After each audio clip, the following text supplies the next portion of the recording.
Selamat sore teman-teman, selamat sore. Konnichiwa.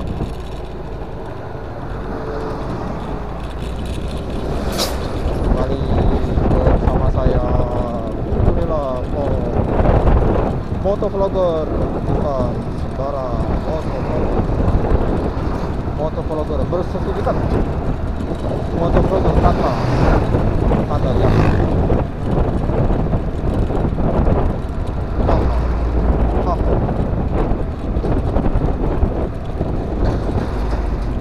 Hari ini kita mulai coba sesuatu yang baru ya teman-teman. Kita akan bersama-sama belajar bahasa Jepang. Ya belajar bahasa Jepang lah. Bukan berarti saya lebih jago, bukan teman, bukan. Tapi kita sama-sama berbagi ilmu. Nah, kebetulan saya bisa sedikit karena dulu saya pernah sekolah di sekolah tinggi bahasa asing, ngambil bahasa Jepang. Jadi kita berbagi ilmu teman-teman, kita berbagi ilmu. Wah, ini daerah Onamba, PT Onamba teman-temannya, itu kok digusur. PT Onamba depannya digusur, kayaknya mau bangun pabrik. PT Marumo depan kita masih kosong, PT Marumo. Nah, kita saling berbagi teman-teman. Sambil jalan-jalan begini, sambil belajar bahasa Jepang. Jadi kita nanti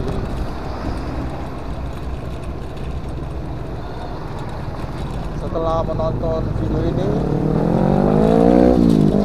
kita bisa berbahasa Jepang sedikit demi sedikit. Jadi bahasa Jepang ini teman sebenarnya tidak sulit teman-teman, karena apa yang ditulis itu yang dibaca. Jadi begitu tertulis, begitulah dibacanya, persis kayak Indonesia. Hanya ada perbedaan pada beberapa huruf saja. Satu yaitu huruf U. Huruf U itu kadang-kadang di akhir kalimat tidak dilafalkan teman-teman. Huruf U di akhir kalimat tidak dilafalkan.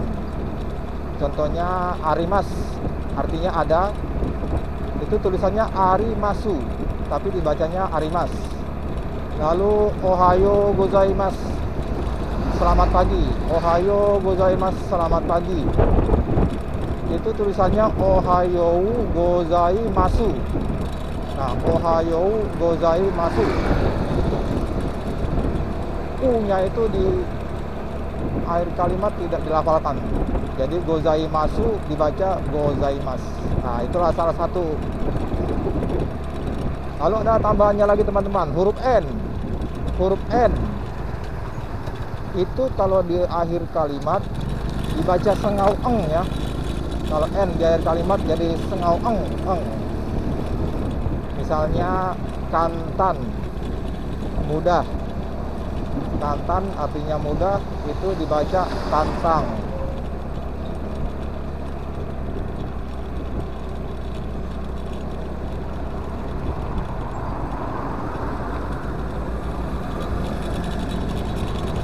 Ini suasana pulang kerja teman-teman. Teman-teman ini juga yang naik motor semua pulang kerja, mau meninggalkan kawasan. Nah, tadi huruf N di akhir kalimat dibaca sengau eng ya. Lalu N sebelum huruf P, sebelum huruf M, sebelum huruf M itu dibaca M. N dibaca M. Contohnya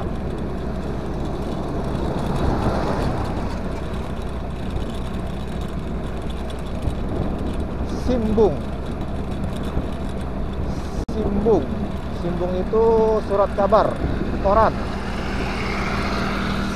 Sinbung itu tulisannya sinbun. Nah, N ketemu huruf B dibaca M.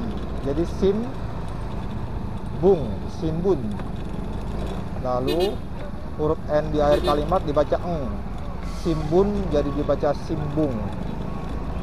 Ya, makanya kita pernah tuh ketemu orang Jepang, kebetulan dia suka lagunya The Beatles.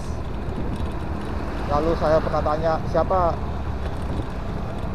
salah satu pemainnya, dia menyebutnya John Lennon. Wah, John Lennon.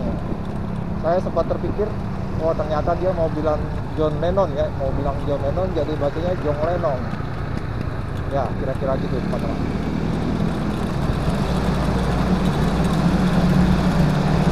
Hanya itu aja sih teman-teman yang secara garis besar. Yang penting kita berani aja melafalkannya, tidak usah takut-takut, dan harus mantap, dan harus berulang-ulang teman-teman supaya lancar.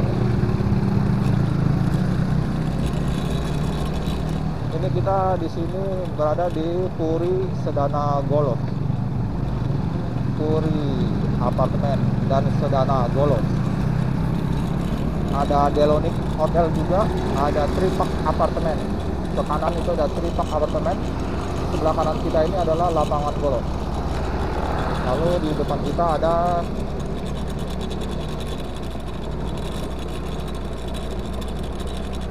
hotel juga, Puri.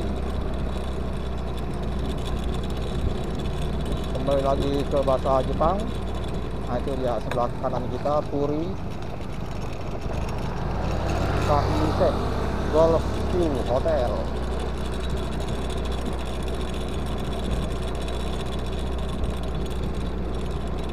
Kembali lagi kita ke bahasa Jepang tadi. Lalu bagaimana melafalkan huruf A, I, U, E, O? Nah, memang kalau di dalam bahasa Inggris atau bahasa Indonesia kita diajarkan A, B, C, D, A, B, C, D. Nah, kalau di Jepang itu ternyata A, I, U, E, O, K, Q, Q, K, K, Sashi, Su, Seso gitu Pak teman-teman. Lalu A tetap A, I, U, E, O. Nggak ada U. Jadi A, I, U, E, O. Nggak ada A, I, U, E, U. Contohnya misalnya kita mau bilang Tokyo, itu harus benar-benar O-nya itu benar-benar O teman-teman. Tokyo, bukan Tokyo. Nah itu nggak ada Tokyo. Nah itu bahasa kita tuh teman-teman. Di Jepang adanya Tokyo. Lalu huruf E-nya itu dibaca benar-benar, nggak ada huruf E. Jadi kalau di Indonesia ada huruf E lemah itu dibaca E, di Jepang nggak ada, adanya E semua. Jadi A, I, U, E, O. Ya, kira-kira gitu teman-teman. Persis dengan bahasa Indonesia atau dengan bahasa orang-orang yang ada di Sumatera atau orang-orang yang ada Timur dan Sulawesi.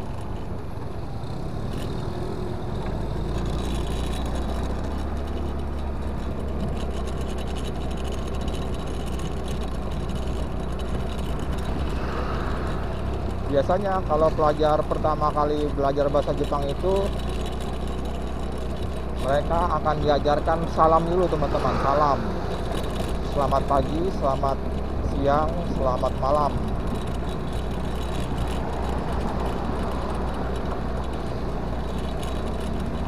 Lalu ada beberapa salam yang lain juga yang sering diajarkan. Salam ketika mau memasuki rumah, atau meninggalkan rumah, atau meninggalkan kantor, meninggalkan tempat kosan atau tempat kontrakan. Nah itu nanti ada salamnya. Nah, mungkin kalau kita nonton film Doraemon ya, ketika si Nobita itu keluar rumah, pasti dia mengucapkan salam ke ibunya, saya pergi. Lalu ibunya menjawab, silakan datang kembali. Lalu ketika pulang, si Nobita ucapin salam lagi, saya datang, saya pulang. Nah, lalu ibunya yang dalam bilang, selamat pulang, selamat datang kembali di rumah. Ada salamnya nanti. Itu rata-rata diajarkan pada saat orang baru-baru belajar bahasa Jepang, teman-teman. Nah, untuk selamat pagi itu bahasa Jepangnya ohayo gozaimasu. Ohayo gozaimasu. Selamat pagi. Selamat pagi itu hanya berlaku sampai jam 10 pagi, teman-teman. Lewat jam 10 pagi sampai matahari terbenam itu sudah selamat siang. Konnichiwa. Selamat siang. Konnichiwa. Lalu setelah matahari terbenam masuk selamat malam. Konbanwa. Konbanwa.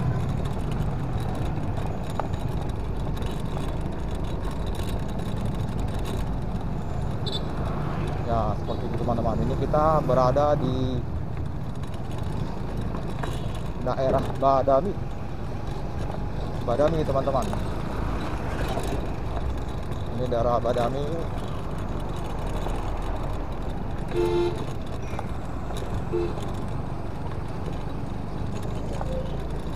Ini kita motong jalan, teman-teman. Karena tadi jalannya macet. Jalan yang benarnya macet, jadi kita mencari jalan yang kurang benar, alias jalan tikus. Ini ya, banyak penunjukan motor di sini. Nah, ini jalan tikusnya, teman-teman. Nah, ini seperti ini jalan tikus. Besar juga tikus yang lewat, seperti saya, teman-teman. Besar sini tikusnya lewat.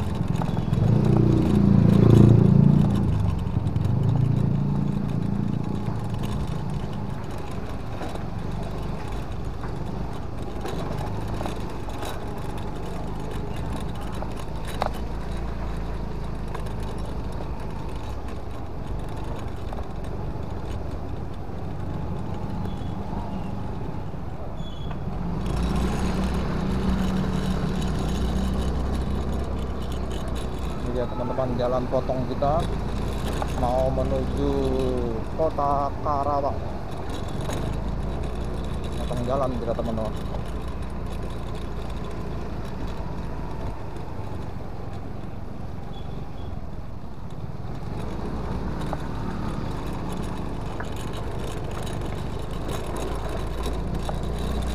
Nanti di bawah sana ada spot mancing, teman-teman. Spot mancing Kalimalang.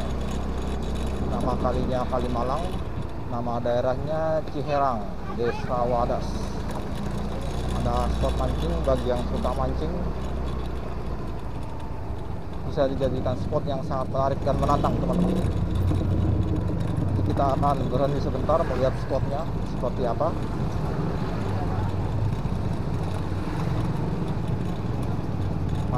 Mancing ikan, bahasa Jepangnya sakana suri. Sakana itu ikan, suri itu memancing. Suri memancing. Suri berasal dari kata suru. Bahasa artinya memancing. Surimas, suru, surimas, bentuk emasnya. Nah, ini teman-teman, ini dia spot mancingnya. Ya, set. Ada yang mancing, teman-teman. Ada yang mancing, teman-teman.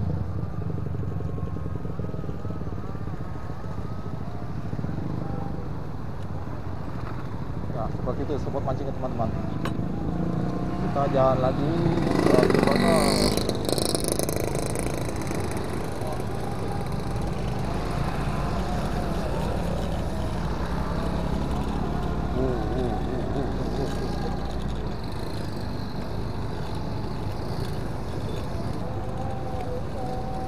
Coba kita mau lewat Badami dulu, teman-teman. Nah, ini dia. Kita ada Kalimalang ya, sebelah kanan sebelah kiri kita ada Kalimalang. Lalu di depan kita itu ada jembatan Badami, ada Pave Hotel, ada Mahogany Hotel. Foto hotel bahasa Jepangnya hoteru. Nah, nanti kalau hoteru ini karena diambil dari bahasa asing, dia akan ditulis dengan huruf katakana. Oh ya teman-teman, dalam mempelajari bahasa Jepang kita juga akan dihadapkan dengan 3 jenis huruf. 4 lah, 4 kalau gitu teman-teman. Satu, huruf yang pertama itu adalah huruf hiragana. Huruf hiragana ada 46. Hiragana itu ceritanya dulu hanya dipakai oleh kaum wanita teman-teman zaman dulu. Lalu ada lagi yang kedua jenisnya katakana. Katakana dipakai untuk menuliskan semua kata yang berasal dari bahasa-bahasa asing atau serapan-serapan asing. Nama-nama orang asing, nama-nama kota asing, atau sesuatu yang mau ditonjolkan ditulis dengan huruf katakana. Bentuk hurufnya juga agak sedikit agak kotak-kotak gitu teman-teman. Kalau yang tadi hiragana itu agak bulat-bulat, ini agak kotak-kotak. Lalu huruf yang ketiga, kanji. Kanji itu adalah huruf Cina. Huruf Cina, atau sebenarnya sih kanji itu adalah bukan huruf ya. Itu adalah piktograf. Piktograf itu adalah gambar yang menghasilkan bunyi. Inilah piktograf. Jadi huruf kanji itu salah satu dari piktograf, gambar yang menghasilkan bunyi. Kenapa? Karena asal muasal dari kanji itu ternyata dari gambar-gambar yang ada di sekitar kita teman-teman. Nah, nanti saya tunjukin gimana ceritanya, misalnya contohnya sawah itu dari kanji apa, lalu ada mobil dari gambar apa, lalu menjadi kanjinya seperti apa, nanti akan saya tunjukkan teman-teman. Kanji adalah huruf Cina. Nah, dalam membaca kanji ini, nah sebelum itu, kanji itu sebenarnya ada puluhan ribu ya teman-teman, ada puluhan ribu kalau aslinya dari Cina. Ini sebenarnya awalnya itu masuk ke Jepang itu adalah huruf kanji. Tapi karena dirasa sulit, akhirnya pemerintah Jepang itu membatasi huruf kanji untuk yang dipakai secara umum dan resmi di Jepang. Ada yang dipakai sekitar 1850 kanji yang harus diajarkan di sekolah dasar sampai sekolah tingkat tinggi. 1850 kanji namanya Toyo Kanji. Toyo Kanji. Nah, sebelumnya itu dari puluhan ribu teman-teman. Lalu di sortir akhirnya jadilah 1850-an kanji atau Toyo Kanji. Nah, di dalam kanji ini juga ada 2 cara baca teman-teman. Satu, cara baca Cina atau Onyomi. Lalu cara baca Jepang, Kunyomi. Kamu tahu teman-teman. Onyomi cara bahasa Cina, Kunyomi cara bahasa Jepang. Nah, itulah sekitar kanji. Lalu ada huruf yang keempat namanya romaji. Romaji itu huruf Latin ya. Huruf yang seperti kita pakai biasa itu namanya romaji. Roma, Ji itu sebenarnya huruf. Jadi huruf Roma. Ya, kira-kira gitu teman-teman. Huruf Roma, romaji. Jadi 4 itu yang dipakai. Nah, orang-orang asing, nama-nama kota asing, sesuatu yang berasal dari bahasa-bahasa asing itu ditulis pakai katakana tadi. Contohnya McDonald itu nggak ada bahasa Jepangnya, jadi ditulis pakai katakana. Dia adalah unsur serapan dari bahasa asing. Ditulisnya jadi Makudonarudo. Makudonarudo, McDonald.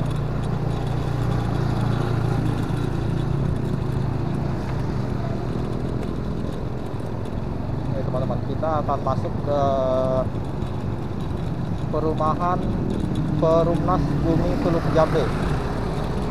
Bumi Teluk Jambe, udah malam ya teman-teman. Ini gerbang utama Bumi Teluk Jambe. Lalu sebelah kiri kita ada Centraland, apartemen Centraland. Sebelah kanan kita ada Cluster Centraland. Ini bundaran pertama, bundaran Perumnas pertama, Desa Wadas. Ke kiri ke Desa Wadas, ke kanan ke Jalan Ciherang.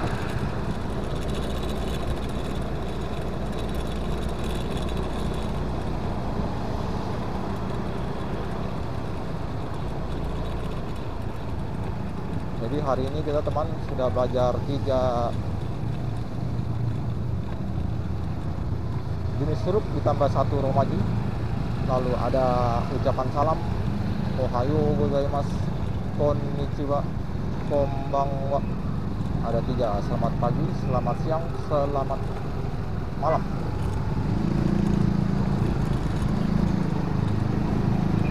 Promo 55.000 per kilo.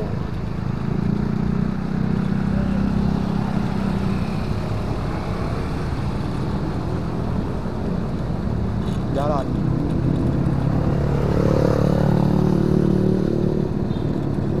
Perumnas Bumi Teluk Jambe.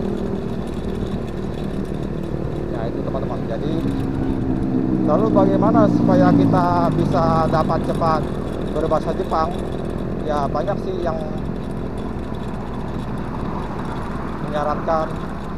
Satu, misalnya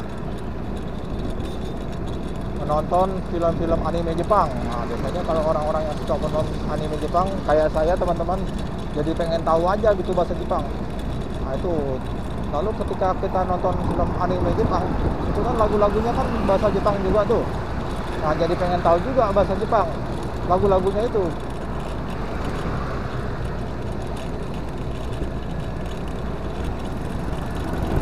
Jadi satu, nonton film anime Jepang, lalu mendengarkan lagu Jepang.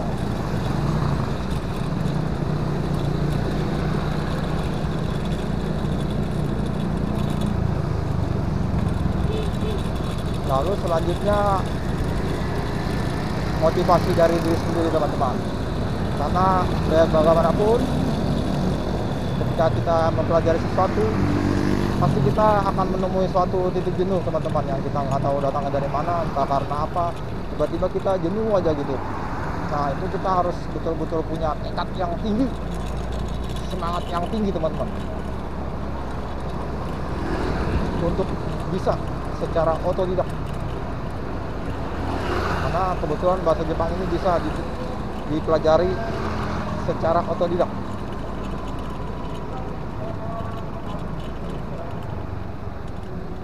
Ini kita di bundaran kedua Perumnas Bumi Teluk Jambe, bundaran Sutet, itu karena ada Sutet teman-teman, atau bundaran Masjid Raya Perumnas Bumi Teluk Jambe. Sebelah kiri kita ada Masjid Raya.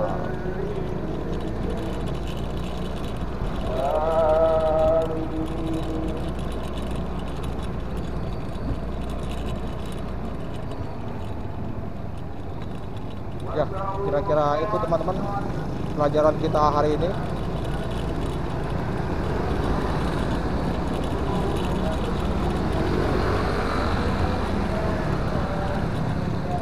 Yang berikutnya kita akan memasuki struktur kata atau bentuk pola kalimat untuk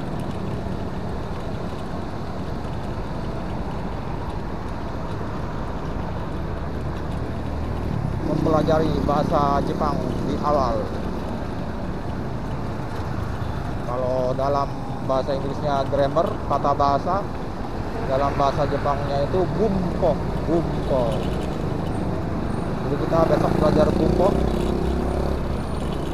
Nah hari ini kita belajar dulu kata ganti orang dulu. Saya watashi, kamu anata,